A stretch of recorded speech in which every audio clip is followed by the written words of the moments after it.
क्या आपने कभी सोचा है कि ब्लैक होल क्या है? कैसे बनता है ये ब्लैक होल? ब्लैक होल आखिर है कहाँ? क्या ब्लैक होल की चपेट में कभी हमारी धरती आ सकता है? इस तरह के बहुत सारे ऐसे सवाल है जिसका जवाब शायद आज तक साइंस के पास भी नहीं है। लेकिन भौतिक शास्त्री स्टीफन हॉकिंग जो है वो एकमात्र ऐसे वैज्ञानिक है जिन्होंने एक बात को लेकर मतलब पूरी दुनिया को उन्होंने परेशानी में डाल दिया और सोचने पर मजबूर कर दिया। भौतिक शास्त्री स्टीफन हॉकिंग ने एक बात कही थी, जिस बात में उन्होंने कहा था कि ब्लैक होल में अगर कोई इंसान गिर जाए तो वो इंसान उस ब्लैक होल से आसानी से बाहर आ सकता है, जिस पर नासा को भी सोचने पर मजबूर कर दिया। अब तक की वैज्ञानिक मान्यताओं के अनुसार ब्लैक होल ऐसी खगोलिक चीज है जिसका गुरुत्वाकर्षण क्षेत्र इतना शक्तिशाली होता है कि प्रकाश तक भी इसके खिंचाव से नहीं बच सकता।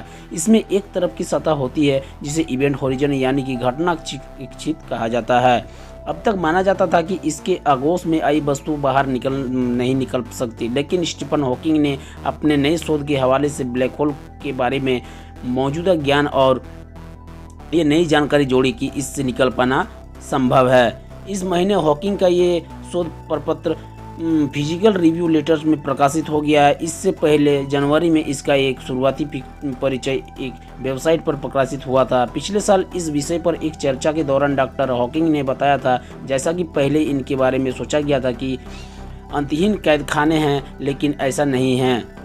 अगर आपको लगे कि आप एक ब्लैक होल में फंस गए तो आप हार मत माने, वहाँ से बच निकलने का रास्ता है। जैसे कि आपको मैंने पहले बताया, हॉकिंग की ओर से आई ये नई जानकारी न केवल ब्लैक होलों की परिभाषा को बदल देगी, बल्कि इस बात पर सभी पर्दा हट सकेगा कि ब्लैक होल द्वारा निगल गई वस्तुओं को जानकारी का आखिर क्या होता क्या है। इस शोध से पहले हॉकिंग का ये मान्यता था कि ब्लैक होल में समा गई सारी जानकारी खो जाती है, लेकिन आपने समझदारी की विकसित करते हुए उन्होंने इस शोध में बताया कि ब्लैक होल के भीतर समा गई जानकारियों के बारे में फिर से पता लगाना संभव है। यानी कि अगर ब्लैक होल में कोई चीज़ गिर जाए तो उसका जानकारी आप बहुत ही आसानी से अब लगा पाएंगे। अब तक की मान्यता के अनुसार वैज्ञानिकों का मानना था कि ब्लैक होल सपाट होता है, लेकिन हॉकिंग का कहना है कि ब्लैक होल असल में मुलायम बालों सरीखे आभा मंडल से घिरे हो रहते हैं। ये रोए उन सभी चीज़ों की जानकारी संजो कर रखते हैं जो भी ब्लैक होल में समाती है।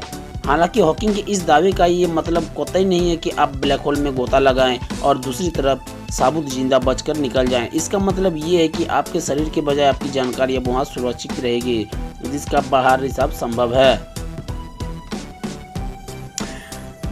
बहुत कुछ पर कुछ नहीं, ब्लैक होल वास्तव में कोई छेद नहीं है, ये तो मरे हुए तारों का अवशेष है। करोड़ों अरबों सालों से गुजरने के बाद किसी तारे की जिंदगी खत्म हो जाती है और वही तारा आखिरकार ब्लैक होल में तब्दील हो जाता है। जी हाँ, तो अब आपको पता चल ही गया होगा कि स्टीफन हॉकिंग के अनुसार ब्लैक होल में अगर कोई गिर जाए तो उसे निकाल पाना बहुत ही आसान है, यानी कि संभव है। और अब तक हम ये जानते थे कि ब्लैक होल में कोई चीज़ अगर गिर जाए तो उसे बाहर निकलना संभव नहीं है, यहाँ तक कि लाइट तक को नहीं। सूरज की रोशनी अगर एक बार उसमें गिर जाए यानी कि समा जाए तो देखते ही देखते सूरज को वो निगल सकता है। लेकिन हॉकिंग की माने तो सूरज की बात नहीं, हम इंसानों की बात करें तो ब्लैक होल से बाहर निकलना संभव है। तो आपको ये वीडियो देखकर कैसा लगा मुझे नीचे कमेंट करके ज़रूर बताइएगा। चलिए दोस्तों, मिलते हैं नेक्स्ट वीडियो में, तब तक के लिए नमस्कार।